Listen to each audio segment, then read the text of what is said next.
guys, welcome back to my channel. Why don't you join me today when we turn this, which is an onion, into this. At the beginning of this year, I got an email from Southern Living magazine that said these are the top 12 casserole dishes you should make in 2023, and it had it broke down by month. February's was actually French onion soup casserole, which is what we are making tonight. First thing we need to do is slice up Vidalia onions. However, tonight I was able to find them at the store, so I went with a good yellow onion. You want 5 medium-sized onions or 3 pounds.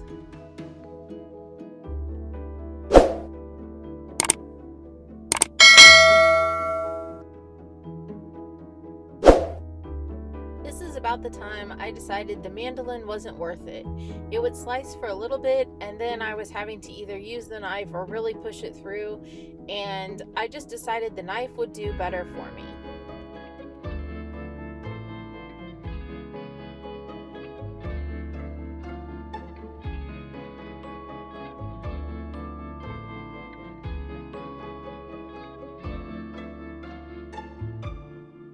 If you're worried about this amount of onions, don't, because they will cook down as you cook them, and this has to sit and cook for an hour.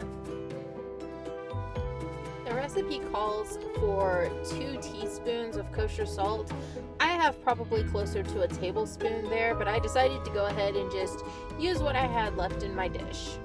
I personally like black pepper. I think it adds a really good flavor, and I did not measure this. It calls for a ½ teaspoon. I probably used closer to 2 teaspoons. It called for 2 flat leaf parsley sprigs, 3 thyme sprigs, and 2 bay leaves.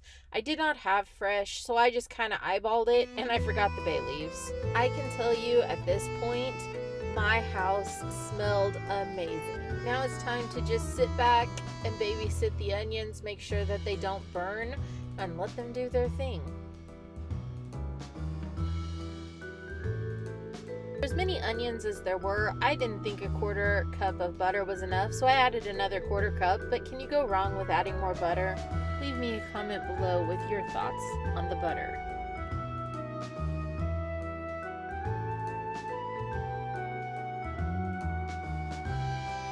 Hey Alexa, set a 1-hour timer. 1 hour, 31.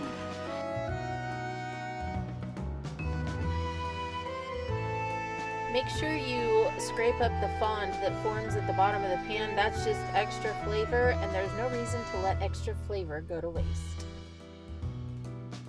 While the onions were cooking, I went ahead and preheated my oven to 350 degrees so that I could get my baguette sliced up and put into the oven so that it would start toasting up the baguette slices.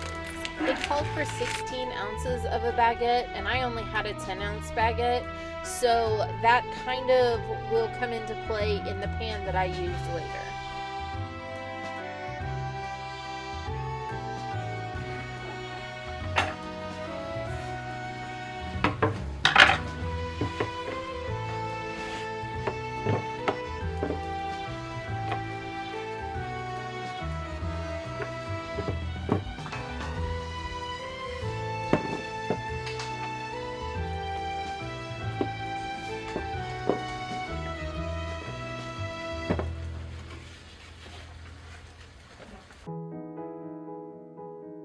So I decided while I was cooking my onions that I might go ahead and stick a 1/4 cup of butter in the microwave, melt it, put it on top of the baguette, and then when I put it in the oven, it would be nice and toasty and kind of have that buttery flavor. Next comes the beef broth, and if you know me, if you've been around here any time at all, I love that better than bouillon. So basically it's 1 teaspoon to 1 cup of water. I don't really measure, I just kind of go with it, but I had about a teaspoon to each cup of water. If I go a little over, oh well, more flavor, right? What you don't see here is the baguettes have now gone into a 350 degree oven for about 12 minutes or until they get lightly toasted.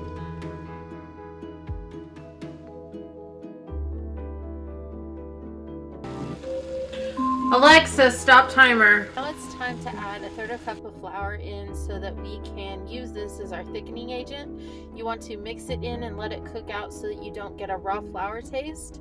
Then it called for sherry, and I didn't have any, so I just used Pinot Grigio. You place the alcohol in first, allow it to cook out the alcohol, and that also gives you an agent to kind of scrape up some of that excess fond. Then you add the 3 cups of beef broth. Because this is a casserole, you want it to thicken a little bit, so go ahead and let it just thicken for a couple of minutes before pouring it into your dish. I mentioned earlier, my dish is a little different. They called for a 9 by 13. This is a 3-quart dish, and I chose to go this route since I have fewer pieces of bread than what they really called for. Place half your bread in the bottom of the dish, pour the soup mixture over the top, and then you top it with the additional bread. Finally, it called for Gruyere cheese on top. I had this Swiss Gruyere mix, and I'm pretty sure I added way more cheese than what they called for, but it was so good. Then you top it with aluminum foil, put it in your 350-degree oven for 30 minutes. Once you have that done, you pull the aluminum foil off, put it on broil for just a few minutes to kind of toast up that cheese, and then it is time to pull it out because you're ready to eat.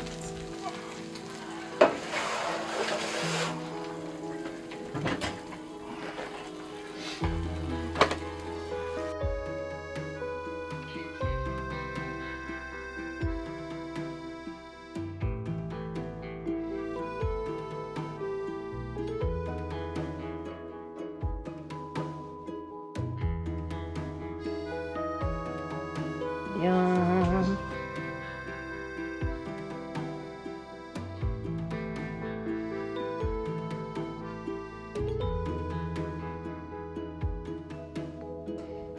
So what do you think of dinner? I think it's amazeballs, as you can tell, given that, it's disappearing rapidly. We don't always eat on the furniture, but tonight we were watching something. So, what was your suggestion to make it even better? I think next time we leave the bread out of it, toast it, and just dip the bread in it. Because the crunchy bread was amazing. The bread that was in it was a little soggy. Thoughts on dinner? The bread was excellent. And the soup? Or Yeah. the casserole part? Good.